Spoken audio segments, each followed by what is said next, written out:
Hello, I'm Markulf Kohlweiss. I'm a senior lecturer at the security group in Edinburgh, and I will take over control now, so I can go change slides. Let's see whether that will work. Yeah, so we went through that, and yeah, we are here. So welcome. Also virtually welcome to Edinburgh. There are some amazing photos of Edinburgh, and this is one I really like. Also, if you climb up one of the hills, it actually looks like that almost, I would say, on a nice day. There are also some less nice days when it's very rainy and wet and windy. Prepare for the wind if you in terms of what clothes you would bring, I would say. One thing about Edinburgh is that it has this amazing kind of castle, medieval fortification. It's an example for physical security. But today we'll talk more about digital security. Also, the two are interconnected. So the point of this slide is that today our world is so everything is online, everything is digital. In some sense, it kind of almost doesn't make sense to distinguish between digital and physical security because they are always, you need in a way both, and you need some digital stuff to go right in order to have physical security almost.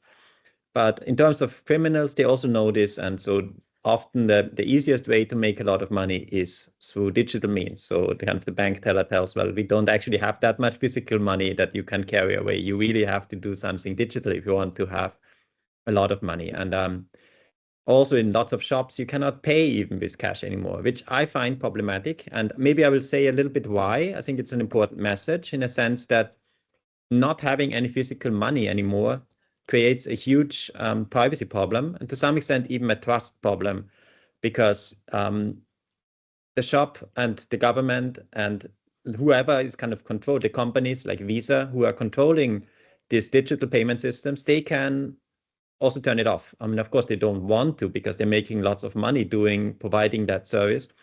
But in certain situations, it might be turned off. Like the internet has been turned off in Iran on a regular basis when there's a war, when there's a demonstration, and this can happen in lots of other countries as well. So in a way, it's not so much about privacy, but it's about control.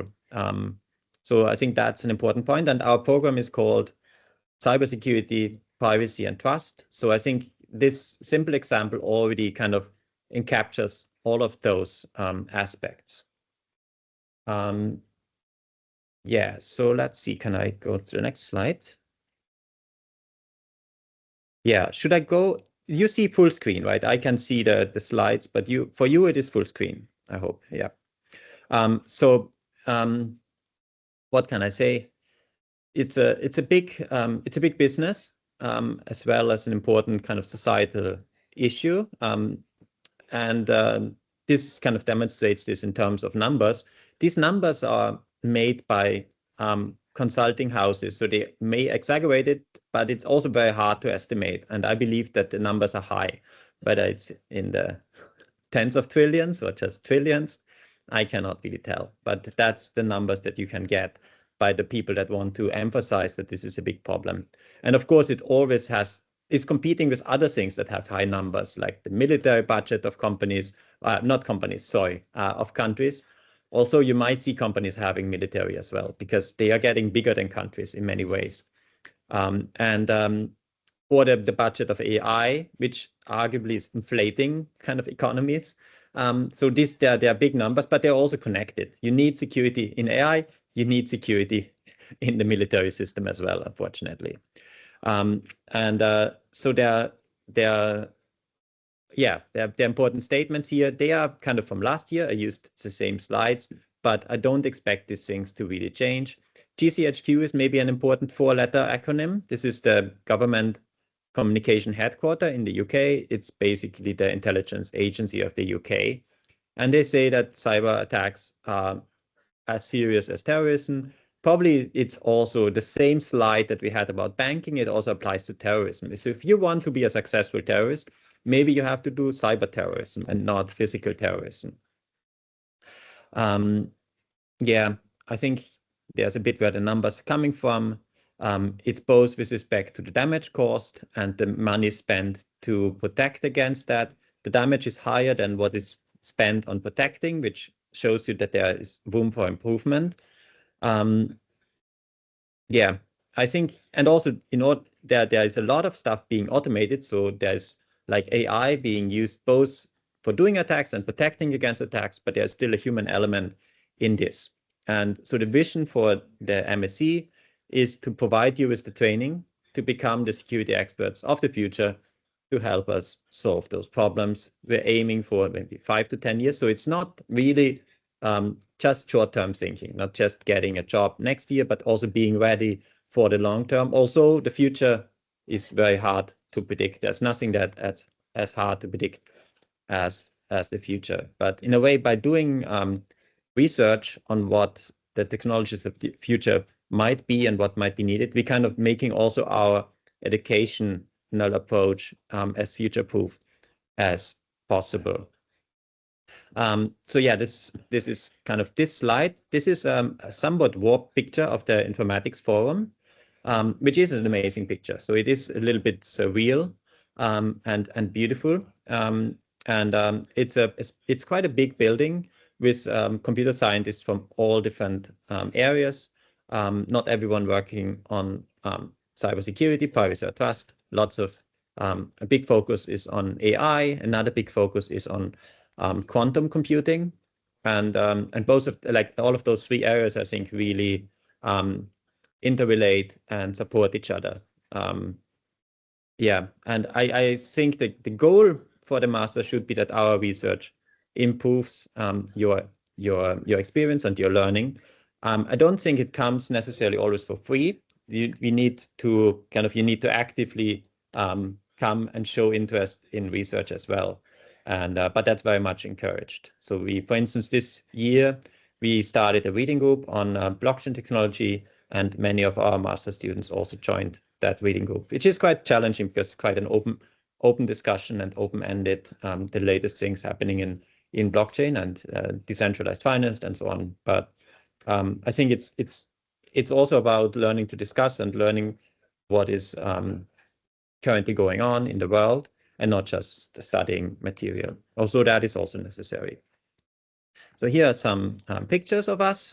You can spot me in the kind of lower middle here. There are lots of other people working on privacy, trust, economics, AI, quantum. So yeah, so you will get to know us if you come here. Many of those people are also teaching courses. I taught 3 courses this term: probability theory, cybersecurity, the cryptography part. So I'm a cryptographer myself, and also some programming. So the programming language here is Haskell, which I think from a security point of view is very good because it's a lot harder to attack than, for instance, C. Yeah, so here's a kind of a word cloud of all the things we are kind of doing. A lot of them I've already mentioned. There are also people outside of informatics, in law and criminology, or in political science, that do very relevant work for the master program. You can kind of structure the program a little bit to your own interest. There are some limitations, some challenges. There are trade-offs. You can't get everything you want, especially not in 1 year. So there's also a bit of a time constraint on how much you can pack into 2 semesters. The project that you do, like your dissertation, it will be over the summer. So it's a very intense program and an intense period. But the hope is that you get a lot out of it. So one thing you can get out of it is a certificate by NCSE. So is another 4-letter word, and it's kind of a permutation of GCHQ. So it's a random encryption of GCHQ. You can tell me the key. It's a little challenge, but yeah, it's a side arm or like a partner organization of GCHQ, which specializes on defenses and standardization. It's a bit like the NIST and the NSA in the US, and other organizations have an even clearer separation between intelligence attacks and intelligence defenses, IT defenses. And so they had they offered the accreditation. Maybe it's an accreditation rather than a certification officially of cybersecurity programs. And they have some requirements that we met. And so we have some pathways that you can take in order to achieve that certification. So you don't have to be certified. It has some benefits, especially if you want to work in the UK. If that is not your goal, then maybe there are fewer benefits. So it's something you can consider. Currently, the program is structured to support that certification as much as possible. It means that you have to take more technical courses because that was one of the NCSC requirements. So that brings me a bit to what is on offer. So there's a lot on offer and you have to kind of choose. There are core technologies which include cryptography, hardware, verification, post-quantum and quantum computing, secure software. Then there are applications of that which are in the area of, like, say, fintech, general DeFi, smart contracts, distributed ledgers, privacy for machine learning, health. There's also some kind of usability and anonymity, maybe privacy on the internet.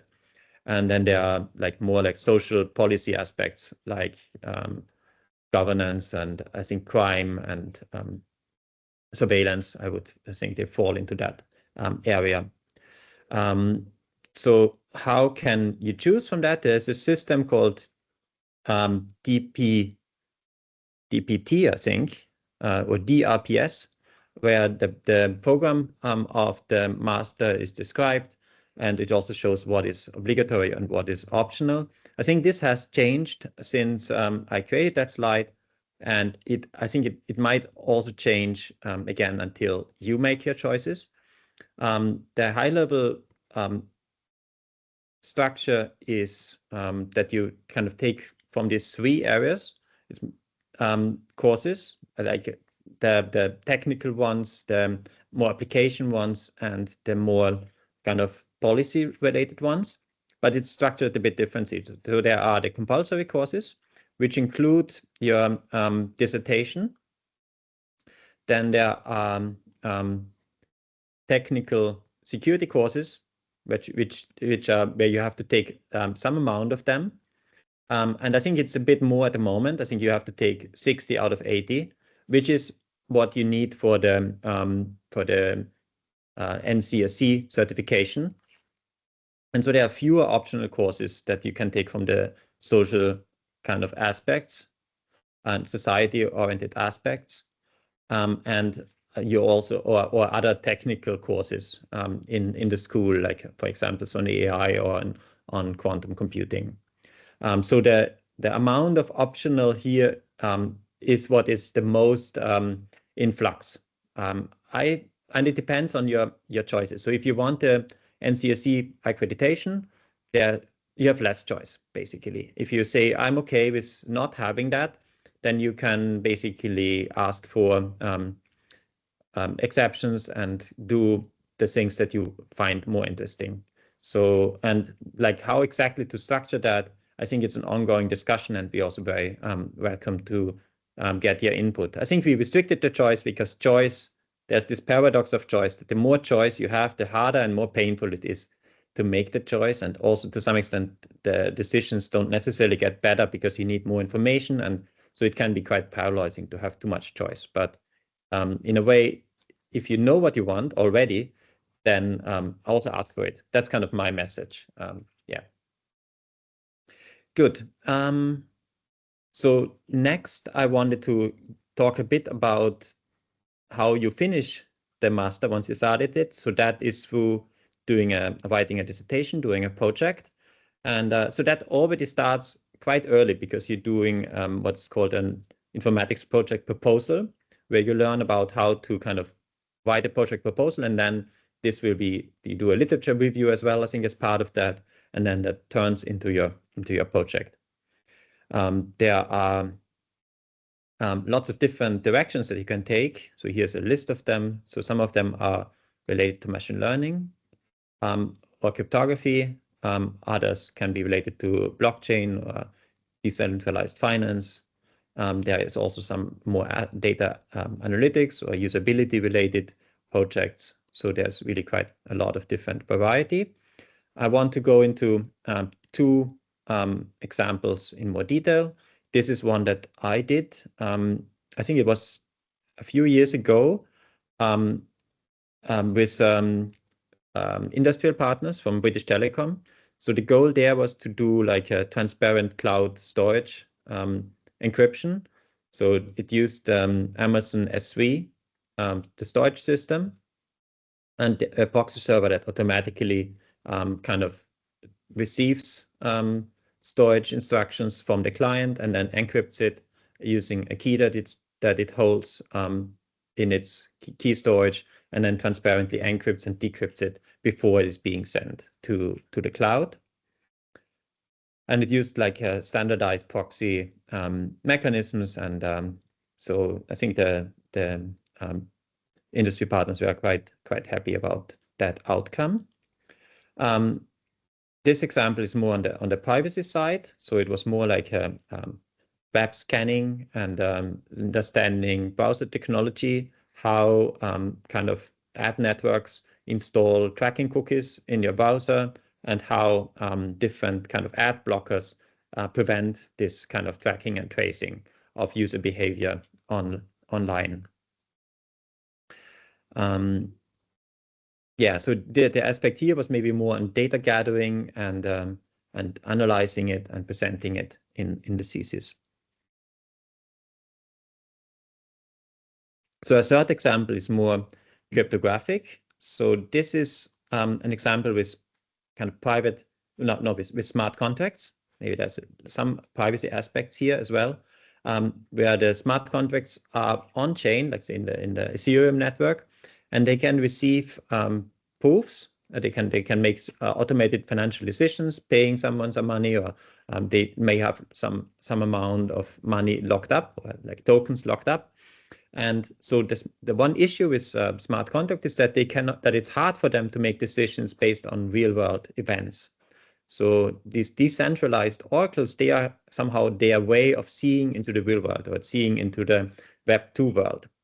And so one thing one can do is to kind of allow this set of this oracle kind of trustees here, there are multiple of them, it's not just one of them, to create a proof of a real world event, so that some news appeared, or some kind of stock ticker reached a certain value in the Web 2 world, and create a proof that this event occurred that can be verified on Ethereum.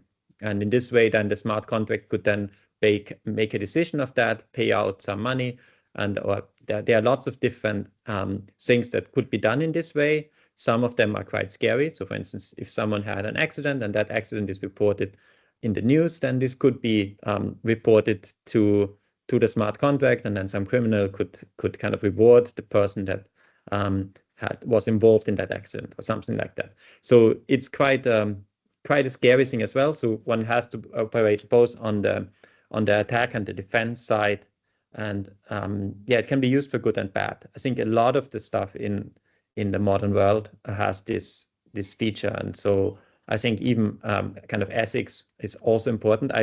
I'm thinking that maybe we should strengthen kind of the ethics side on the master in future years, but you're definitely encouraged to think about it on yourself as well, and interact with us and understand the impact that your work can have on the world. Yeah, so I think that brings me kind of closer and closer to the end. So maybe I want to focus on kind of where we are situated. So there's the Security and Privacy and Trust group in the Informatics Forum, which I showed you the building of. We are mostly on the 5th floor, so we are kind of at the top.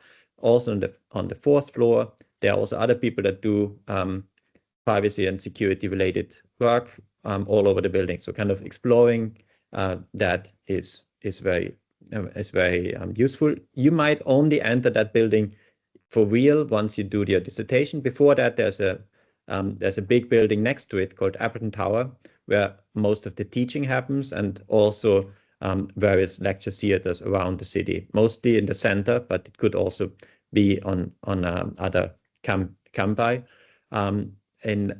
like I think 2 years ago, we had a problem with our lecture theaters. They were being renovated, so we kind of were renting fancy historic buildings in the city, which was also nice. Maybe not ideal for teaching, but it was very nice to get to see old college or new college, I think, which is kind of the theology faculty, and also the graduation hall. So you could get to be in the graduation hall before actually graduating, because that's where I was teaching computer security 1 year ago. But yeah, getting a bit more towards the student side, there are lots of student societies, as I mentioned here. Some of them have to do with computers and society. I think CompSoc is quite a well-named society for that. There are also other societies on going skiing or doing charitable things. So it's very vibrant. I think you can participate. Again, the timing and the intensity of the program is probably the main constraining factor. There is the SIGINT Society, which is specifically about cybersecurity, and they participate in capture the flag events, doing security-related things, also some cryptography-related things. Yeah, so that's another fun thing to do, which is also kind of related to your learning goals.